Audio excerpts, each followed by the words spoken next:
Oui, le mouvement des indignés, les revendications ne sont pas les mêmes.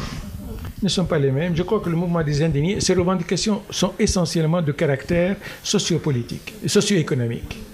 C'est le chômage rampant en Espagne. Quand même 24% des Espagnols en âge de travailler sont au chômage.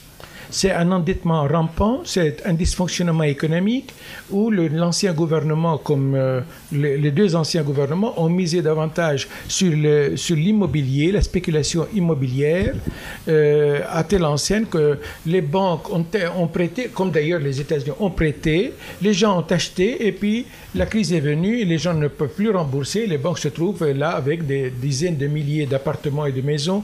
Et si j'avais de l'argent, honnêtement, mais si vous avez un peu d'argent, j'étais faire un tour en Espagne, l'appartement qui coûtait 300 000 euros, vous pouvez l'avoir à 150 voire 120 000 euros.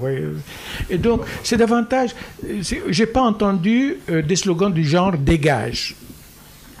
Mais on veut davantage moraliser la vie politique, ce qui est quelque chose de très sain. Et Occupy Wall Street, qui célébrait aujourd'hui son premier anniversaire, ça participe de la même logique. Mais je vois que le mouvement s'est estompé. C'est-à-dire, il manque un peu de souffle. Pourquoi? Parce que les gens sont arrivés à penser que c'est une crise qui leur tombe sur la tête, que leur gouvernement seul n'y peut rien, quelle que soit la bonne volonté du gouvernement, et qu'aujourd'hui, j'ai l'impression qu'une résignation s'est emparée de ce mouvement des non-alignés. Il a perdu un peu son souffle. C'est le cas un peu de Wall Street. Lorsqu'ils manifestent, ils ne réussissent pas à réunir plus de 200-300 personnes. Mais c'est un mouvement salutaire, et je suis heureux que ce diplomate français de 96 ans continue encore à mobiliser les jeunes.